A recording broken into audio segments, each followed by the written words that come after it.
Assalamualaikum warahmatullahi wabarakatuh.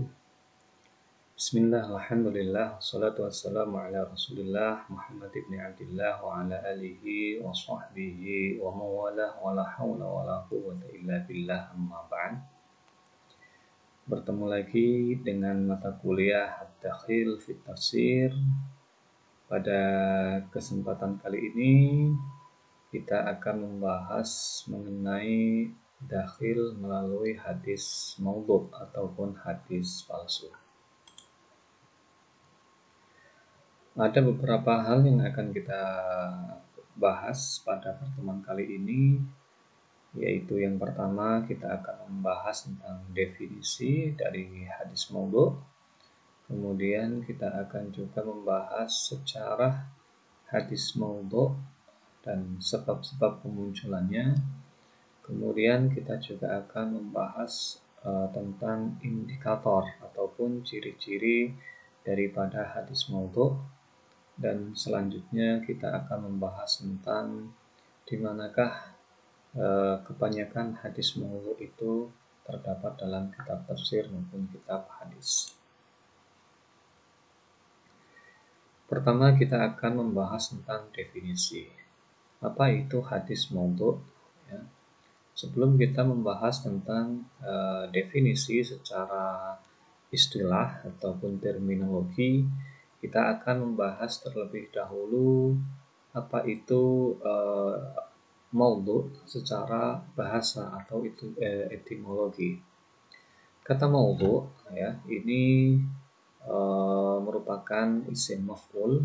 Maudhu' maf'ul dari kata wadha'a yang memiliki beberapa arti dalam bahasa Arab. Ada yang berarti al-isqat atau menggugurkan, ada juga yang berarti at-tarku atau meninggalkan, dan ada juga yang berarti al-iftira' wal-ikhtilaq yang berarti mengada-ngada atau membuat-buat ya. Jadi definisi yang ketiga ini nanti yang berkaitan dengan tema yang akan kita bahas pada kesempatan kali ini, yaitu al-iftira' wal-ikhtilaq. Sedangkan secara terminologi atau secara istilah, hadis maudhu' ini adalah hadis yang dibuat-buat, hadis yang sengaja dibuat dengan mengatasnamakan Rasulullah. Ya, ini definisi menurut jumhur ulama. Jadi banyak sekali ulama yang mendefinisikan hadis ini bahwasanya hadis maudhu' ini adalah hadis yang dibuat-buat, kemudian disandarkan kepada Rasulullah, padahal Rasulullah sendiri tidak pernah mengatakan hadis tersebut.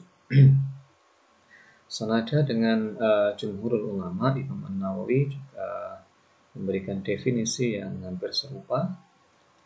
Al-maudhu' huwa al-mukhtalaq al-masnu'. Jadi hadis maudhu' ini adalah hadis yang al-mukhtalaq al-masnu', yang sengaja dibuat-buat. Wa syarru anwa'id dhaif. Beliau mengatakan bahwasanya hadis maudhu' ini termasuk hadis dhaif yang paling buruk ya. Jadi Imam Nawawi ini masih mengkategorikan maudhu' ini sebagai hadis dhaif, tapi tingkatan yang paling buruk ya. Ada juga ulama yang mengatakan bahwasanya hadis maudhu' ini bukan termasuk jenis hadis dhaif karena pada dasarnya ia bukanlah sebuah hadis, karena Rasulullah sendiri tidak mengatakan, hanya ucapan orang yang dibuat-buat kemudian diaku-aku itu adalah perkataan Rasulullah. Makanya ada yang mengatakan bahwasanya maudhu' ini bukan termasuk hadis. Tapi ada juga ulama yang mengatakan maudhu' ini juga termasuk kategori hadis dhaif, tapi hadis dhaif yang paling buruk. Ya, ini sebagaimana yang dikatakan oleh Imam An-Nawawi. Kemudian pengarang kitab Al-Ba'is Al-Hafiz ini juga mendefinisikan yang serupa. Hadis maudhu' atau khabar al-maudhu' huwa al-mukhtalaq al-masnu', hadis yang memang sengaja dibuat. walladzi nasabahu al-kadzdzabun al-muftaruna ila Rasulillah, yang oleh orang-orang pendusta, orang-orang yang suka mengatakan kebohongan, yang berkata bohong, ini mengada-ngada menisbatkannya kepada Rasulullah, dan ini dikatakan sebagai syarru anwa'ir riwayah. Jadi jenis riwayat, jenis hadis yang paling buruk. Ya, ini beberapa definisi tentang hadis maudhu'. Selanjutnya kita akan membahas tentang kapan hadis maudhu' ini mulai muncul. Ya. Jadi mayoritas ulama mengatakan bahwasanya wakana mabda'u zuhuril wad'i fil hadis kama qala katsirun minal ulama sanah arba'in au ihda wa arba'ina minal hijrah. Ya, ada yang mengatakan pertama kali muncul hadis maudhu' ini adalah tahun 40 Hijriyah atau 41 Hijriyah. Jadi sekitar tahun itu, yaitu 40 atau 41 Hijriyah. Imam Al-Dhahabi dalam kitabnya At-Tafsir Al-Mufassirun, beliau mengatakan au fi awakhiri asrul khulafa'ir rasyidin, atau hadis maudhu' ini banyak muncul di akhir-akhir masa Khulafaur Rasyidin dan awal mula dari masa Bani Umayyah, ya, tepatnya ketika apa? Hina waqa'atil fitnah bainal muslimin, ya, ketika terjadi fitnah di antara kaum muslimin, ya, terjadi peperangan antara Ali dengan Muawiyah, ya, kemudian muncul kaum Khawarij, muncul kaum Syiah. Mulai dari sini banyak sekali bermunculan hadis-hadis maudhu' ataupun hadis-hadis palsu. Ya. Jadi tepatnya adalah di akhir masa Khulafaur Rasyidin atau awal masa Bani Umayyah. Ini pertama kali muncul hadis maudhu' sebagaimana yang dikatakan oleh mayoritas para ulama. Kemudian apa saja yang melatar belakangi pemalsuan hadis, ya. Jadi ada banyak sekali penyebab munculnya hadis maudhu'. Yang pertama ini adalah ulah dari orang-orang zindik, ya. Orang zindik ini adalah orang non-muslim yang mengaku-ngaku Islam, mengaku dirinya ini sebagai muslim, tapi tujuannya adalah untuk menghancurkan Islam, ya. Salah satunya apa? Dengan cara memalsukan hadis-hadis Rasulullah. Ada satu keterangan yang diriwayatkan oleh Imam As-Suyuti bahwasanya Al-Uqaili ini pernah meriwayatkan sebuah sanad yang bersambung dari Hamad bin Zaid. Ini pernah mengatakan bahwasanya kelompok zindik ini membuat hadis palsu ini tidak tanggung-tanggung, ya. Sebanyak 40.000 hadis palsu dinisbatkan kepada Rasulullah. Jadi ada pengakuan sendiri dari orang zindik yang mengatakan wada'tu fikum arba'alafi hadisin, ya, saya telah membuat hadis palsu sebanyak 4.000 hadis, ya, waharrimu fihal halal wa wahallilu al haram, saya mengharamkan, ya, di dalam hadis tadi itu yang halal dan menghalalkan yang haram. Jadi ini sengaja membuat hadis palsu yang isinya tadi itu menghalalkan yang haram dan mengharamkan yang halal. Ini sebagaimana pengakuan dari salah satu orang zindik. Kemudian sebab yang lainnya ini ada fanatisme madhab fikih, ya, terlalu fanatik. Jadi kelompok madhab fikih ini yang terlalu fanatik dengan madhabnya sampai rela membuat hadis palsu. Salah satu contohnya ini hadis yang dibuat oleh pengaku berat Imam Hanafi atau Imam Abu Hanifah. Jadi kelompok Hanafi ini membuat satu hadis yang sangat benci terhadap Imam Syafi'i. Di situ disebutkan kata Rasulullah ini sengaja dibuat-buat, ini yakunu fi ummati rajulun yuqalu lahu Muhammad bin Idris adarru ala ummati min iblis. Jadi besok ada dalam umatku itu seorang yang bernama Muhammad bin Idris. Muhammad bin Idris ini adalah Imam Asy-Syafi'i.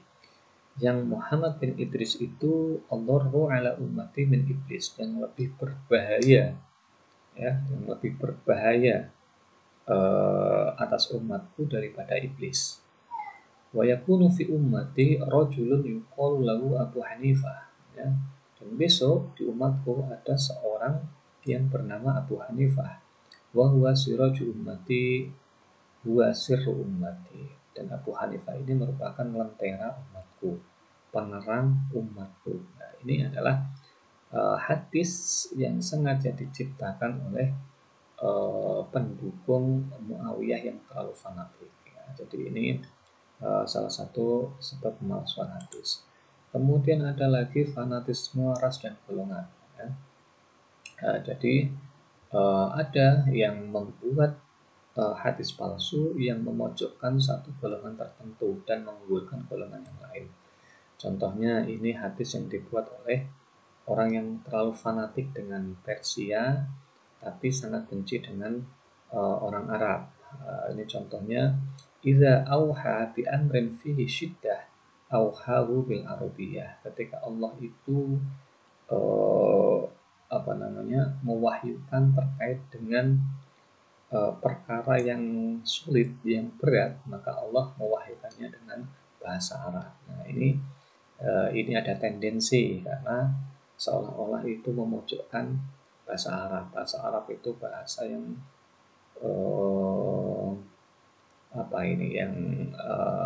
yang buruk lah istilahnya. Allah saja ketika menurunkan wahyu yang kaitannya dengan hal-hal yang sulit, yang sukar, yang susah, itu menggunakan bahasa Arab. Tapi ketika berbicara tentang hal yang mudah dan yang enak, itu menggunakan bahasa Persia. Nah, ini contoh daripada hadis maudhu, hadis palsu yang penyebabnya adalah terlalu fanatik dengan satu golongan tertentu.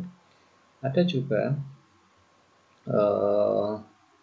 yang membuat hadis dhaif, hadis maudhu tadi ini untuk membangkitkan gairah beribadah, ya, karena melihat orang-orang itu pada malas beribadah, kemudian dibuatlah hadis palsu untuk menyemangati orang-orang agar giat beribadah.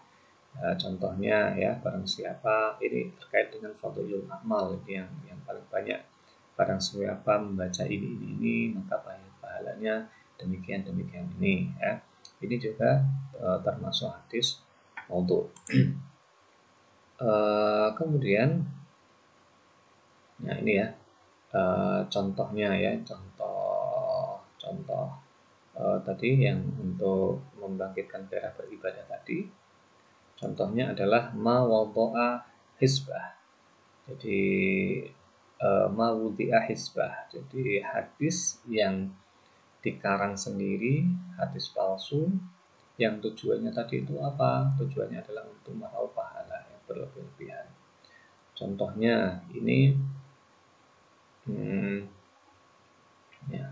contohnya ini ada Abu Ammar al-Marwazi ini pernah bertanya kepada Abi Ismah. Jadi Abi Ismah itu seseorang yang suka membuat hadis palsu, ya. Jadi ditanya, ya, Abi Ismah itu ditanya oleh Abu Umar, min aina laka an Ikrimah an Ibni Abbas fi fadhil Quran surah-surah.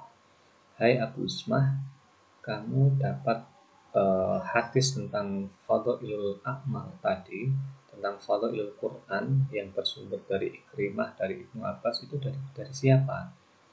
Ya. Walaysa inda ashabi Ikrimah ada, padahal Ikrimah tadi itu tidak punya seperti ini, ya. Jadi tidak punya pengikut-pengikut yang orangnya tadi itu kamu sebutkan. Jadi kemudian Abu Ismah mengaku, ini ra'aitun nasa qad a'radu 'anil Qur'an. Ya, saya melihat banyak orang-orang yang mulai meninggalkan Al-Qur'an dan lebih memilih Ishtahulu bi fiqhi Abi Hanifah, lebih memilih mengkaji fikihnya Abu Hanifah.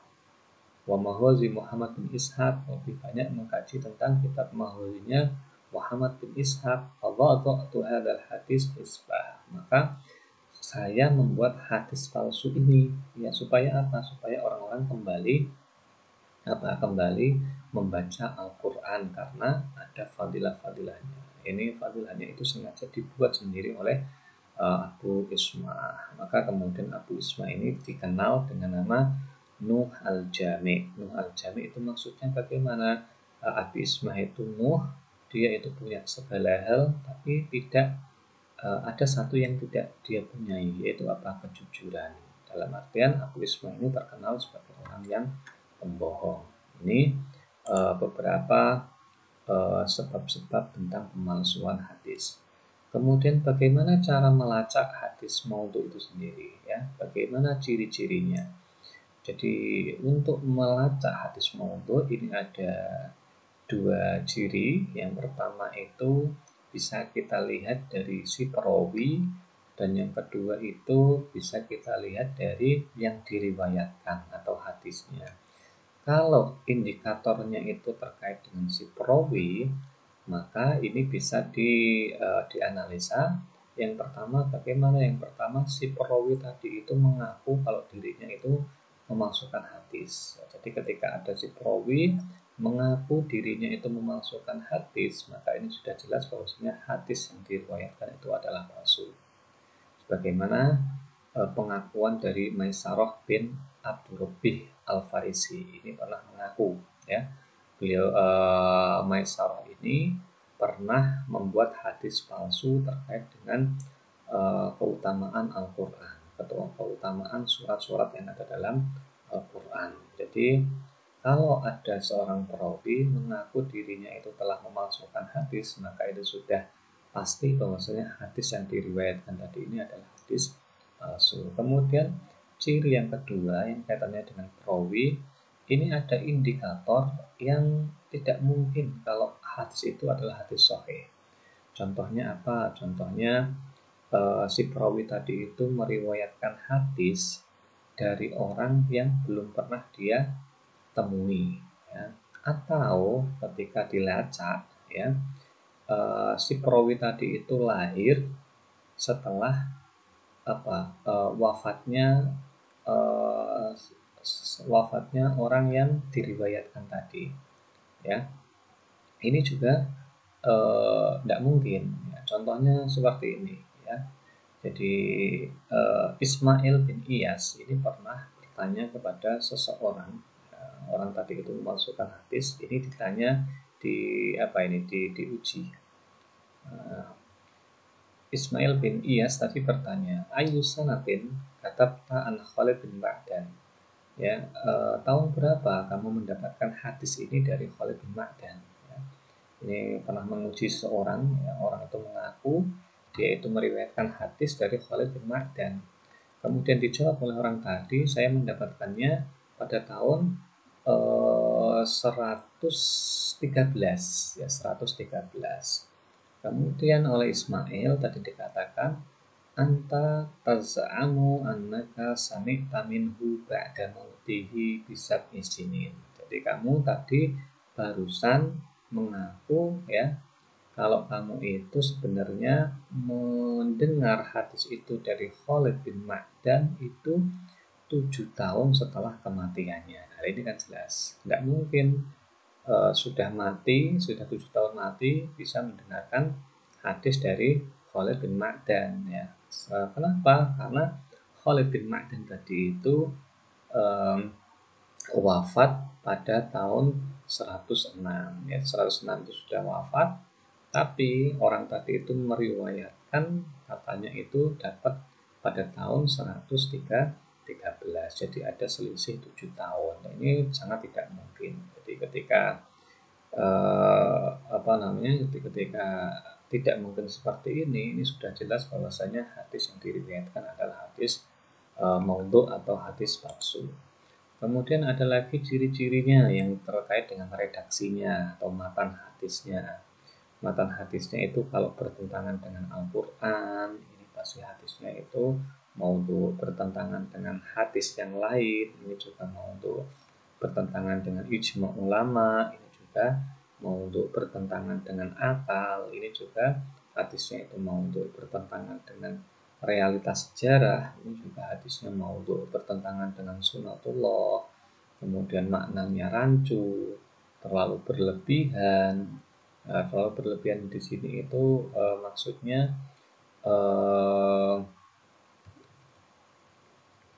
amalnya itu sedikit tapi pahalanya itu sangat banyak sekali.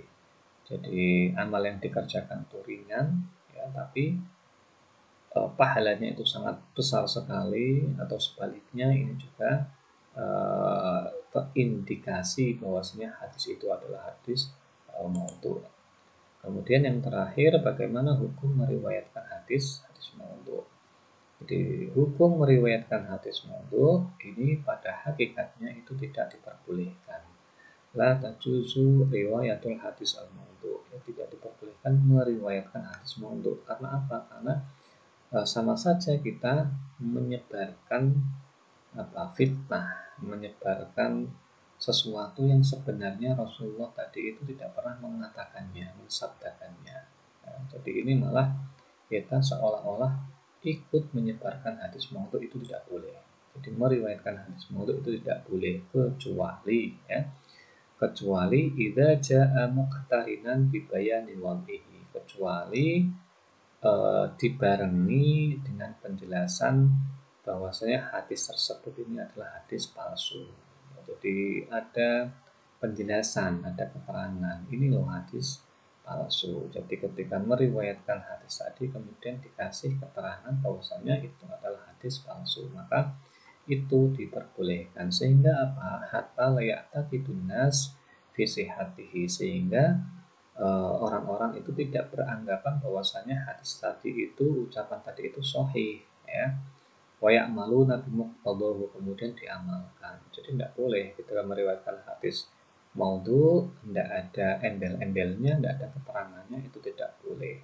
Karena apa? Karena bisa jadi orang-orang malah meyakini bahwasanya hadis itu adalah hadis sahih kemudian diamalkan, padahal hadis itu adalah hadis maudhu. Cukup sekian untuk pertemuan kali ini. Untuk pertemuan selanjutnya nanti dibahas mengenai tentang mawdhu' al-hadis al-maudhu'ah, jadi tempat-tempat yang terindikasi banyak hadis maudhu' dan juga contoh praktek hadis maudhu' yang terdapat dalam kitab-kitab tafsir. Demikian yang bisa saya sampaikan. Wallahul muwaffiq ila aqwamit thoriq. Wassalamualaikum warahmatullahi wabarakatuh.